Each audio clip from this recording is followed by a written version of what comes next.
Bismillahirrahmanirrahim. Assalamualaikum warahmatullahi wabarakatuh. Innal hamdalillah nahmaduhu wa nasta'inuhu wa nastaghfiruh wa na'udzubillahi min sururi anfusina wa min sayyiati a'malina. May yahdihillahu fala mudhillalah wa may yudlil fala hadiyalah. Asyhadu an la ilaha illallah wahdahu la syarikalah wa asyhadu anna Muhammadan abduhu wa rasuluh la nabiyya ba'da. Anak-anakku sekalian, di subuh yang mulia ini, marilah sama-sama kita panjatkan bersyukur kehadirat Allah Subhanahu wa taala. Karena dengan rahmat, karunia dan kesehatan yang diberikan kepada kita, maka di pagi subuh tadi, ketika semua orang lain masih tertidur pulas di tempat tidurnya, ketika semua orang mungkin, sebagian orang mungkin masih terlelap di peraduannya, tapi karena kasih sayang Allah kepada kita, maka pada subuh hari ini kita dibangunkan oleh Allah Subhanahu wa taala untuk melangkah ke rumahnya. Tidak kita hiraukan kantuk yang menerpa kita, tidak kita hiraukan lelah yang menyelimuti tubuh kita, tapi kita langkahkan kaki kita ke rumah-rumah Allah, ke menasah-menasah, ke musala dan ke masjid ini, semata-mata untuk beribadah kepada Allah Subhanahu wa taala. Salawat bering salam, mari pula kita sanjungkan kehadirat Nabi besar Muhammad sallallahu alaihi wasallam kepada para keluarga dan para sahabat beliau yang telah bersusah payah mengangkat umat manusia dari alam jahiliyah ke alam Islamiyah, alam yang tidak berilmu pengetahuan ke alam yang berilmu pengetahuan seperti yang kita rasakan dewasa ini. Anak-anak sekalian, generasi milenial yang dirahmati Allah Subhanahu wa taala, sungguh saat ini kita hidup di zaman yang berkembang begitu pesat. Ilmu pengetahuan dan teknologi berlari begitu cepat. Pengetahuan berubah dengan cepat. Maka karena itu, sebagai insan-insan yang diciptakan oleh Allah Subhanahu wa taala, khususnya kalian sebagai generasi milenial, tentu kalian harus memiliki karakter-karakter dan modal hidup untuk dapat berbahagia, selamat dunia dan akhirat dalam menempuh perjalanan hidup kalian semua. Oleh karena itu, izinkan dalam keterbatasan waktu dan juga ilmu yang saya miliki, izinkanlah saya menyampaikan beberapa modal atau karakter yang perlu ada atau yang perlu kalian persiapkan. Yang pertama adalah beriman dan bertakwa kepada Allah Subhanahu wa taala. Sungguh anakku sekalian yang berbahagia dan saya cintai, hanya bekal iman dan takwa kepada Allah lah kita bisa mengharungi hidup dan kehidupan ini. Kita bisa menjalani hidup dan kehidupan ini selamat dunia dan akhirat. Karena mengapa? Karena hanya dengan iman dan takwa kita bisa membedakan mana yang hak dan mana yang batil. Hanya dengan iman dan takwa kita bisa membedakan mana yang benar, mana yang salah. Hanya dengan iman dan takwa kita bisa membedakan mana yang lurus, mana yang sesat. Dan hanya dengan iman dan takwa saja kita bisa mengenal mana yang hitam dan mana yang putih.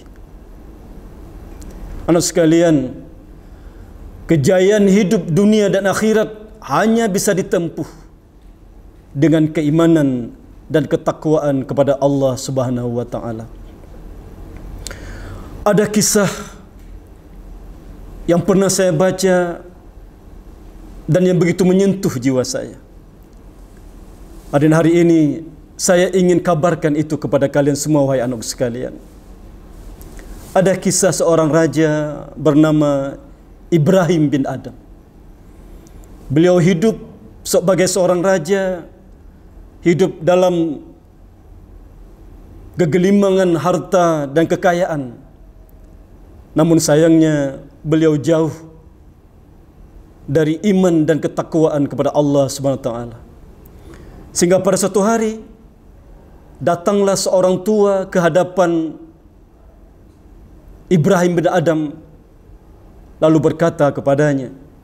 Ketika itu Ibrahim bin Adham duduk di singgasananya dan orang tua ini berkata kepada Ibrahim bin Adham, "Wahai Ibrahim, siapakah yang duduk sebelum kamu di singgasana itu?" Maka Ibrahim berkata, "Ayahku," kata Ibrahim. "Sebelum itu siapa, wahai Ibrahim?" "Kakekku." "Sebelum itu siapa, Ibrahim?" "Buyutku." "Dan sekarang, hai Ibrahim, kemana mereka semua?" Maka Ibrahim pun terperanjat dan berkata, "Tentu mereka sudah mati, wahai orang tua." Maka kemudian orang tua ini berkata kepada Ibrahim, "Wahai Ibrahim, ketahuilah Ibrahim, bahwa engkau pun pasti akan mati, wahai Ibrahim." Maka kemudian orang tua ini pun pergi meninggalkan Ibrahim dan istananya. Maka kemudian mulailah malam demi malam Ibrahim gelisah. Dia tidak bisa lagi tidur nyenyak. Teringat perkataan orang tua tadi yang mengatakan bahwa dia pasti akan mati. Bahwa dia pasti akan mati. Maka setelah bergelut dengan jiwa yang resah, maka kemudian Ibrahim pada suatu hari memanggil pengawalnya dan berkata, "Wahai pengawal, ambilkan olehku seekor kuda. Aku ingin pergi dari istanaku ini." Maka kemudian dengan kudanya pergilah Ibrahim meninggalkan segala kemewahan dan kebesarannya, menuntut ilmu, mencari ridha Allah Subhanahu wa taala. Hingga pada suatu hari ketika Ibrahim duduk di Sungai Tigris sedang menjahit baju yang dikenakannya, maka lewatlah seorang hamba Allah berkata kepada Ibrahim, "Wahai Ibrahim, apa yang kau cari dunia ini, wahai Ibrahim?" Maka Ibrahim berkata, dilemparkannya jarum yang ada di tangannya ke dalam sungai itu. Maka kemudian Ibrahim berkata, "Wahai ikan-ikan yang ada di sungai ini, bawakan jarumku." Maka kemudian timbullah dari air sungai tadi itu ribuan ikan, di mana di setiap mulut ikan tadi itu terdapat keping emas yang ingin dipersembahkan kepada Ibrahim bin Adham. Maka kemudian Ibrahim berkata, "Aku hanya ingin jarumku, ambilkan jarumku." Maka datanglah berenang seekor ikan kecil membawakan jarum kepada Ibrahim. Ibrahim karena keimanan dan ketakwaannya kepada Allah SWT tidak butuh lagi kemewahan dunia. Tapi yang ia butuhkan hanyalah cinta dan kasih sayang Allah Subhanahu wa taala. Sebuah kekuasaan apabila diiringi dengan keimanan dan ketakwaan, maka setiap kekuasaan itu akan membawa kebaikan dan kesejahteraan kepada rakyatnya. Setiap kekayaan jika diiringi dengan keimanan dan ketakwaan kepada Allah SWT, maka pasti kekayaan itu akan membawa kebaikan kepada orang banyak dan yang punya kekayaan itu. Akan tetapi apabila kekuasaan, kekayaan jauh dari keimanan dan ketakwaan kepada Allah SWT, maka pasti dia hanya menjadi sia-sia belaka. Tidakkah kalian ingat, wahai anakku, kisah Fir'aun bagaimana dia sombong dengan kekuasaannya, oleh Allah kemudian ditenggelamkan di Laut Merah. Dan sampai hari ini, maka tidak ada seorang ibu pun yang mau diberikan nama kepada anaknya Fir'aun. Tidak ada seorang ibu pun. Kenapa? Karena ketika kekuasaan itu jauh dari nilai-nilai keimanan dan ketakwaan kepada Allah SWT, maka dia tidak bernilai sedikit pun. Ingatlah Qarun.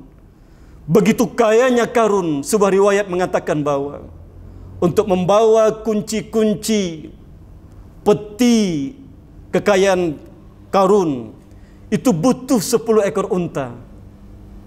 Tapi sekali lagi, kekuasaan, kekayaan yang jauh dari keimanan dan ketakwaan kepada Allah SWT, maka pasti dia hanya sia-sia dan tidak bernilai sama sekali. Yang kedua, anak sekalian, sebagai generasi milenial, kalian harus pandai-pandai menghargai waktu. Bukankah Allah SWT dan Rasulnya Muhammad SAW mengajarkan kepada kita agar kita harus pandai menghargai dan memanfaatkan waktu? Bukankah Allah dan Rasulnya memerintahkan kita salat untuk tepat pada waktunya? Bukankah salah satu yang dicintai oleh Allah dan Rasulnya adalah salat tepat pada waktunya? Itu bermakna bahwa Islam, Allah dan Rasulnya mengajarkan kepada kita agar pandai-pandai menggunakan waktu. Tidakkah kalian perhatikan bahwa di akhir zaman ini waktu begitu cepat berlalu? Hari ini kita subuh, tidak lama kemudian akan berubah menjadi zuhur. Zuhur dengan cepat berubah menjadi asar, asar maghrib, isya, kemudian subuh lagi. Tanpa kita sadari, setiap detik waktu kita itu, umur kita terbuang sia-sia dan percuma.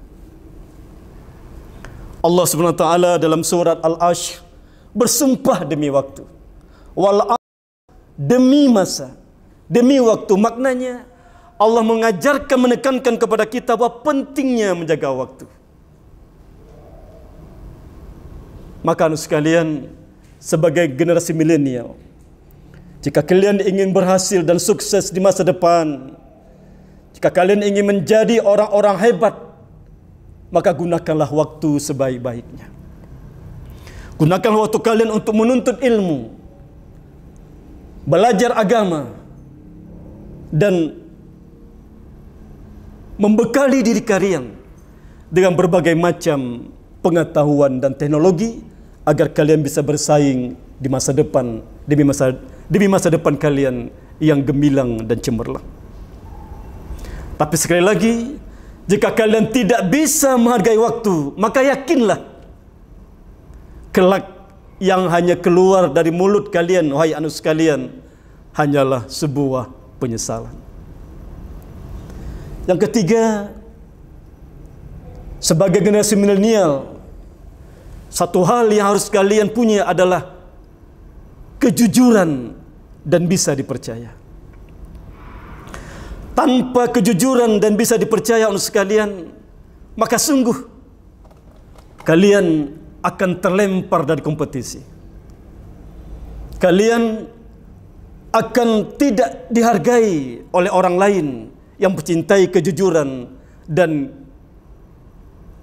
kepercayaan. Mengapa demikian? Karena apabila kejujuran tidak ada pada diri kalian, maka sungguh apa yang keluar dari ucapan-ucapan kalian itu hanya menjadi omongan atau hal yang tidak berguna bagi orang lain. Tapi jika kejujuran dan rasa kepercayaan kepada diri kalian itu ada pada diri kalian, maka sungguh organisasi apapun yang kalian pimpin kelak, menjadi apapun kalian kelak, maka saya yakin kalian pasti berhasil dan sukses.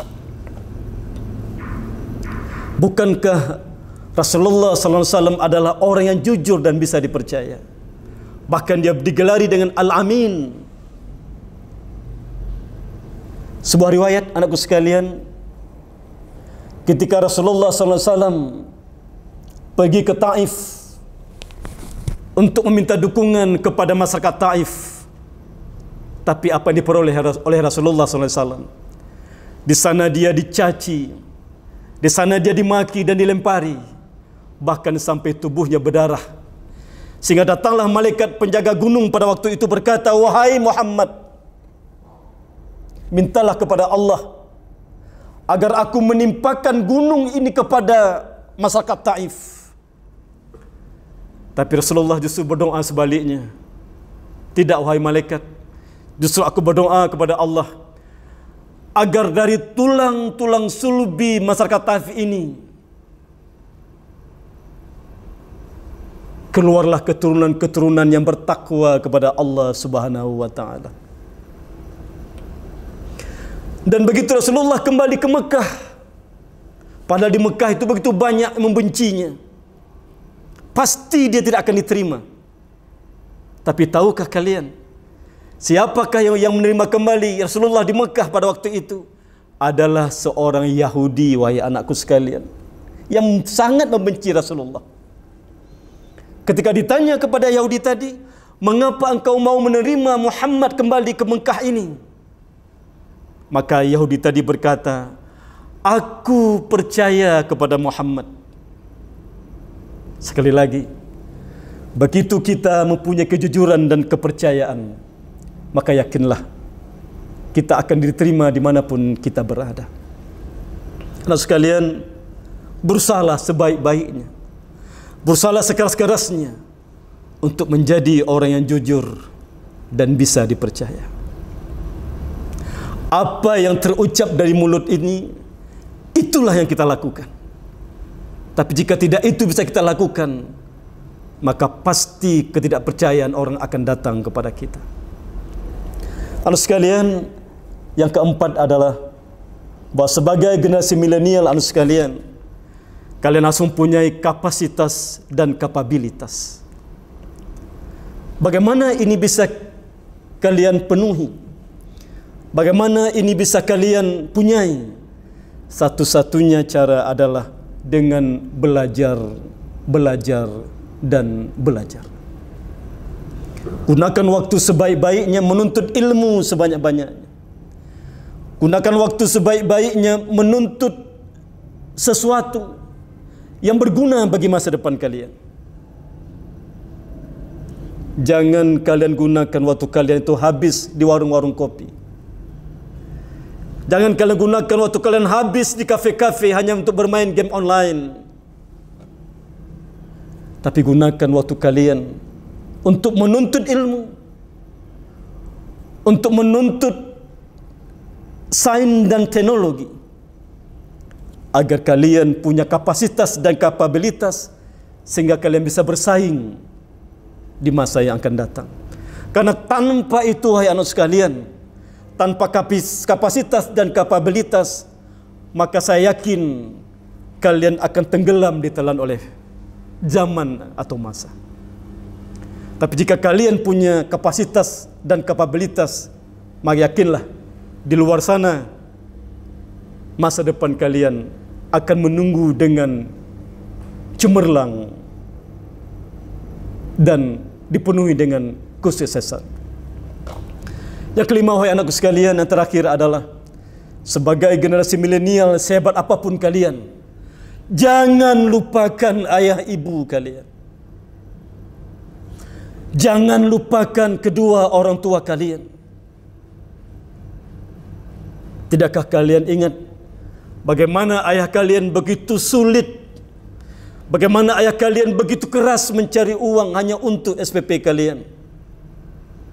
Kadang-kadang ayah kalian, ayah kita, tidak peduli kalau itu adalah hujan yang lebat, petir dan badai. Jika dia seorang nelayan, anak sekalian, jika tidak peduli hebatnya badai di tengah laut sana, dia tetap akan pergi melaut demi anak sebuah hatinya. Jika ayah kita kebetulan seorang tukang becak, maka ayah kita tidak mempedulikan tebalnya telapak kakinya akibat mengayuh becak berkilo-kilo jauhnya. Jika ayah kita seorang ASN pegawai negeri, kadang-kadang ayah kita tidak malu berhutang di sana sini hanya untuk membayar SPP kita semua. Tidakkah kalian ingat, wahai anak sekalian, ibu kalian, ibu kita yang telah begitu susah mengandung, melahirkan dan membesarkan kita dengan tetes darah, bahkan bersabung dengan nyawanya. Dia pertaruhkan nyawanya. Hanya kalian atau saya atau kita semua bisa melihat dunia ini.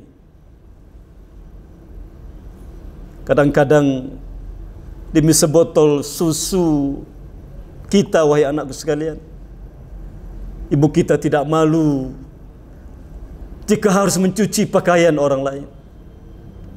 Ibu kita tidak malu jika harus terbakar di terik matahari di tengah sawah. Semuanya demi kalian, wahai anak sekalian, demi kita semua sebuah hatinya. Maka oleh karena itu, kelak kalian menjadi apapun, menjadi orang-orang hebat, jangan pernah melupakan ayah dan ibu kalian.